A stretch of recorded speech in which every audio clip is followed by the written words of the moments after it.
ahead of myself, so I'm just going back to the 2 steps where I put these clouds in, you know, for the on the beach reflected down. I need to do the same thing just over in here. So where there's a lot of clouds just above that, so where that is, I'm just going to put some dark in for that, for all these clouds up in here.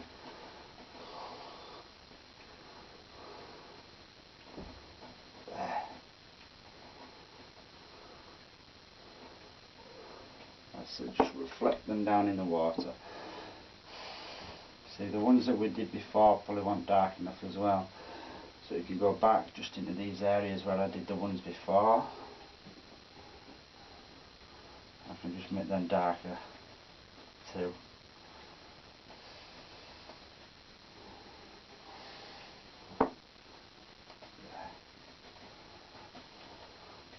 Stand out a little bit more.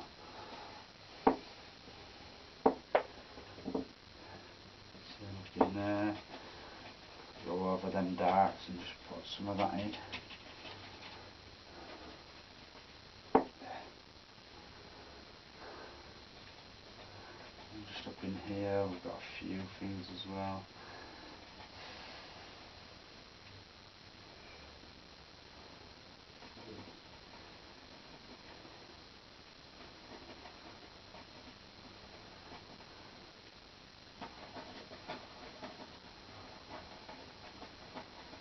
See how rough that is.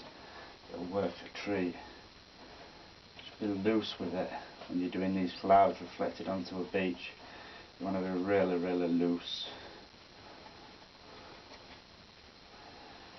Right, so with that, I'm just going to get a blender brush on it and just soften all that.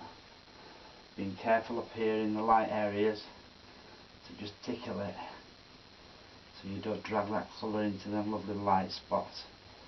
See how gentle I'm being? I'm just diffusing them, gently diffusing them clouds I've put in there. Same there. Make them fuzzy, soft, so that when I come back and put these darks over that, it'll still stand out basically.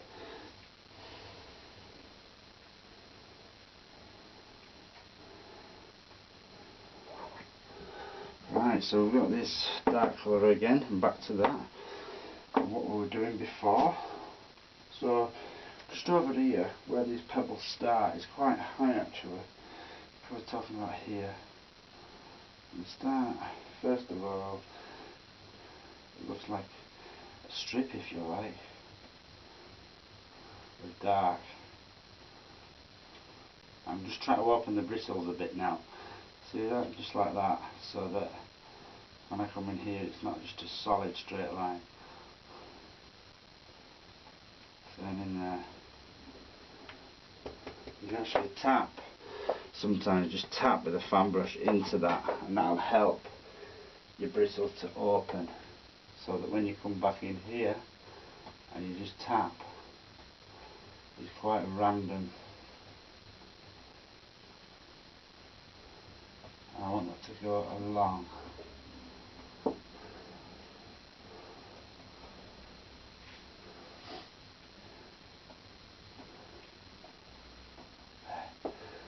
Now what I'll do is I'll go behind that, and I'll leave some of the light parts showing. Maybe put some little dark areas in as well. Just in there.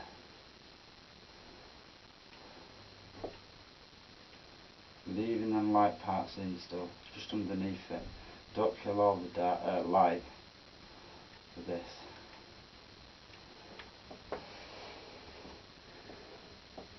And then that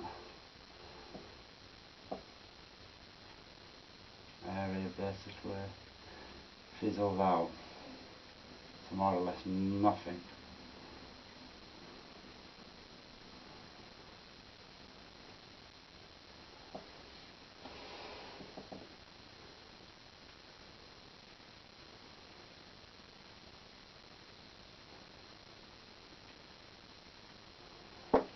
See that?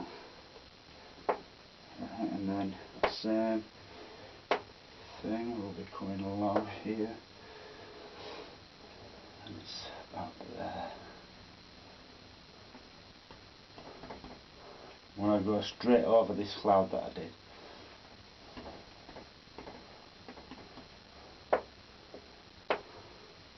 Leaving areas out where you can see through it, and you'll still be able to see that cloud then, just through all of this.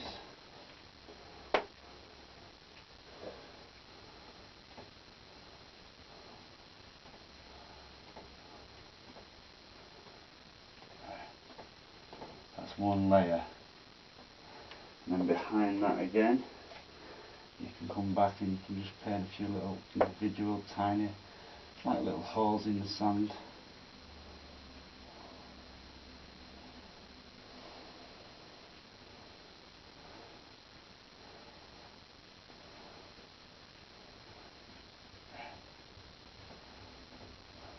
See that?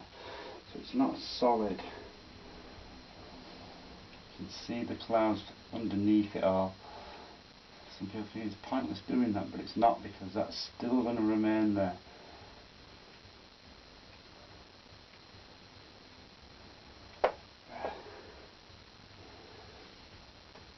Now, they become quite sporadic up in here for these.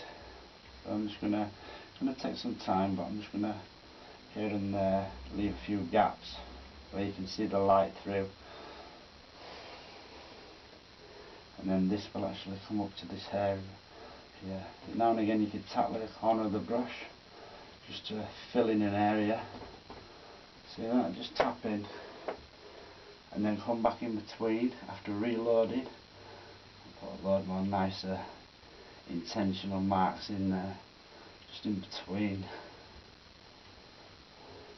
Reload your brush regular all the time for this, because this will just mix with the liquid white otherwise. You don't want it to do that.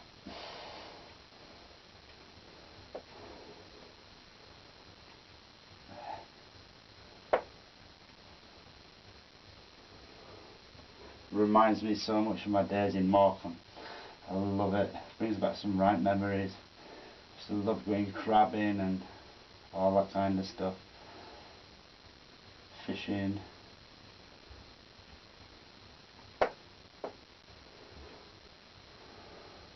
Good memories from when I was a kid going to the seaside. Used to love it. I was a bit of an adventurer as a kid. Always liked going into rock pools and doing all that stuff. Finding out little crabs and stuff. Ended up getting nipped a lot as well.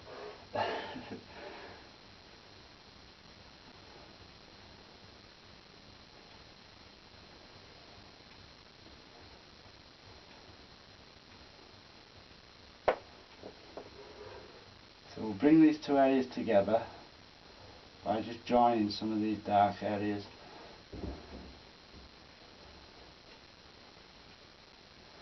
There's a condensed area in the centre, just in here, and then as you come out you'll find that the gaps get bigger in between. Same up in here, there's not much uniformity to it, there's like just a lot of sporadic ones up in there. So I'm just going to use a bit of this blue. It's like a lavender basically, the blue and the crimson, just there, but it's got a lot of the blue in, so you guys might just look blue but it's not. And then I'm just going to use a bit of that, and then just here and there I want to pull some of that bluish tone into certain areas, just in here. A bit more crimson I think to that. Yeah, that's better. I just want to make it darker, just in here where this estuary is. It's lighter on there, and then it ends up slightly darker.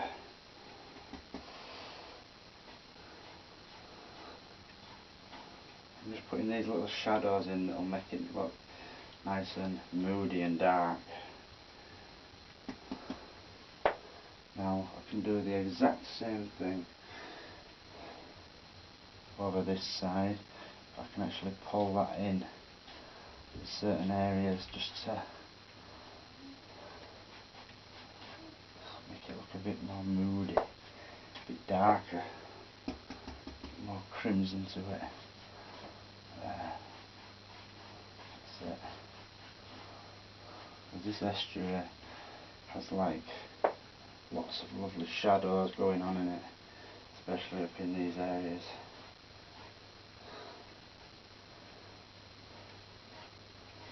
And now and again just pull some through there and make that right on.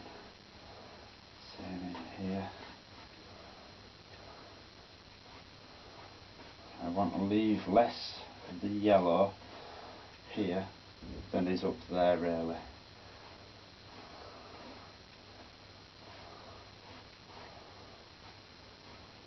That's it. And that can just roll down into there. That's good. Just in here now and there. Pull a few bits in. A bit darker.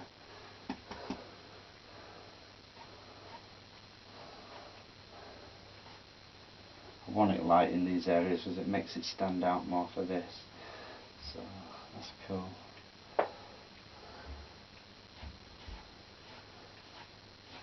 Bring it in a bit dark from the edges though. It's a lovely thing to do. A bit darker on the edges for that contrast. There.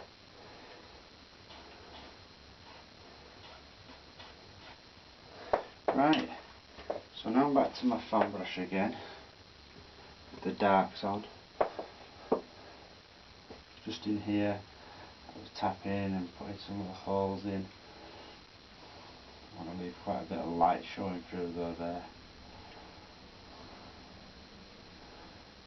You have certain areas where you have more light showing, some where there's less.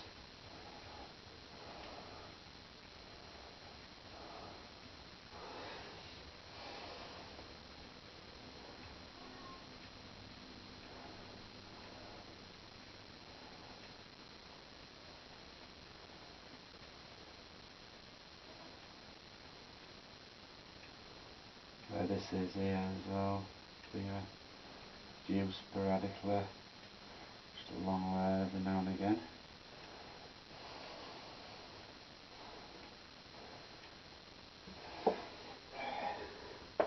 Now I actually want a few of these over here as well, so I can just very roughly tap in some spots for this. Again, I'm going to go right over these flowers, but some of them will still leave.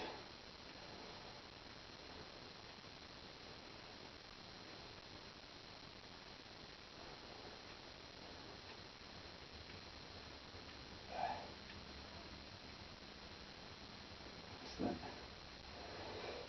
it. Loads of it going on.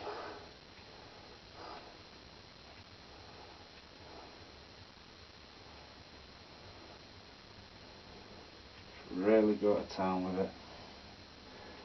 There's little indents everywhere. I want to darken it off just on this side as well, them trees. Those little row of trees, because you want it lighter there and get darker in here as it comes into that area. A few little spots further down. There we go.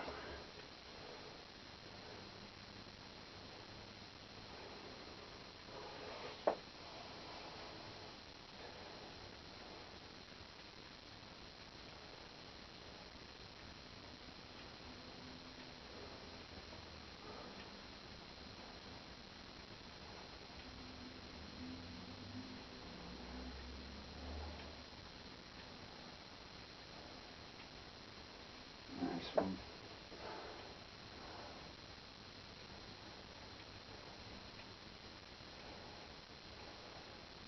Thanks for all your support with this as well. Without you guys this wouldn't be possible. So it just allows me to come and really do some beautiful paintings and spend some real time doing them for you. again. On areas where it's thicker and you've got more of them, so you can just tap a little bit here and there. And then others where it's just going to fade out into nothing. So like over in here, I'll probably just have a few going in there.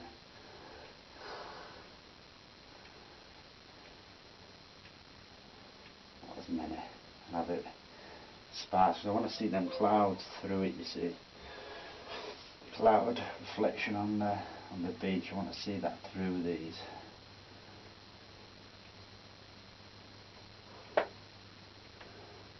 I've just actually gone into the white again. Keep doing that, keep going into my white when I'm trying to pick up the dark colour. It's because it's right at the side of it, right there. Right.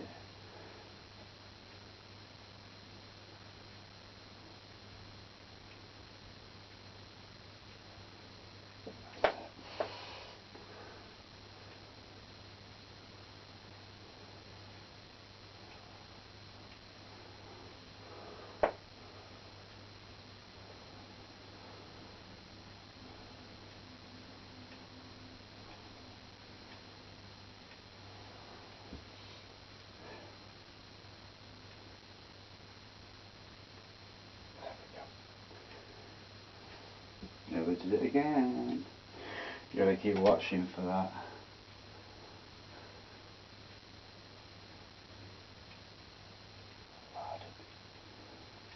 Absolute load of them. And then as we get up into here, you will find that there's a little tiny gap in between, but all it is, it's not a proper gap, it just means that you've got less of them there, just a few. I'm going to mix some more colour, crimson, the blues. Use a lot of crimson with this painting, a lot of crimson. I always tend to use a lot of crimson anyway, it's a beautiful colour. And it makes so many different colours when you mix it with other things. Use it for the copper birch trees sometimes, other times it's used for pink skies like this. Beautiful. Flowers, florals, it's really good for stuff like that.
Sit here for hours, hour on end, just putting these lovely little dark areas in. So the contrast of it against that lovely light that's in there, just works great. Up in here we're going to have quite a bit less. It's going to thin off. So I might have a few just down there. Get a few little splashed in.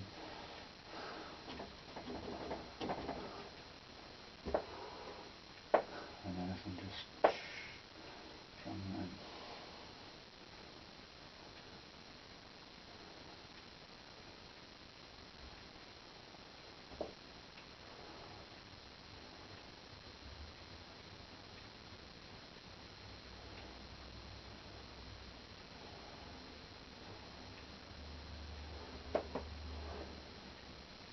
I'm going to put a few more in here.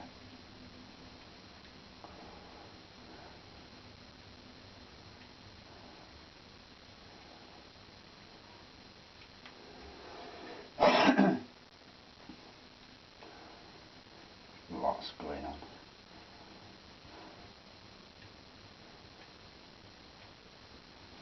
Do a lot with one load when you practice. You get really good at it. You use a filbert brush for this as well, or you could even use a tiny little liner brush like Torben would probably do, you know. Whatever works for you really. Everyone has their own little ways and means, but it's getting this same effect that's really important. You don't want it to be too uniformed or anything of that nature. It wants to be quite sporadic. You get these little areas, and then here and there we'll actually see a few just up in here. A bigger one mixed with a few smaller ones. Just up in there.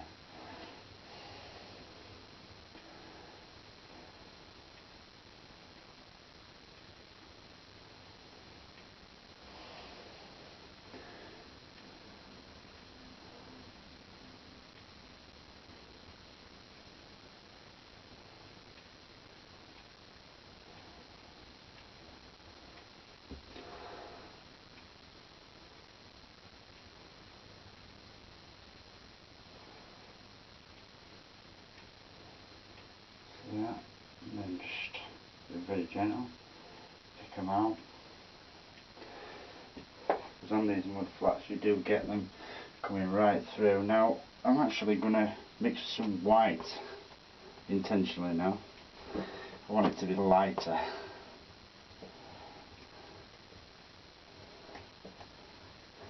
And then when I come back in these areas, I'll put some a bit further away. They're quite light in tone. So you just don't want to be quite as dark. They are in here, and as you actually go back you'll find that you'll run out of colour slightly.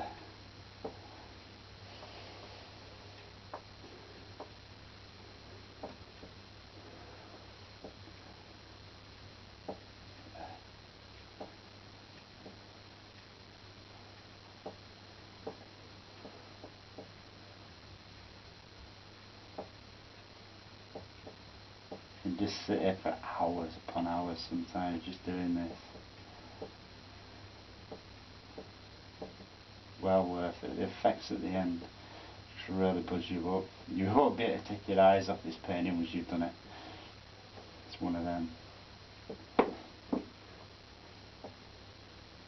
Now the water out here gets slightly deeper. It's almost as though it's maybe 3 or 4 inch deep now is the water. So the light will just reflect straight off of that. So it'll just stay that colour. And it's a bit deeper, so you won't see hardly any indications like you are now of these little rocks and stuff. And the little indents that you get in the sand.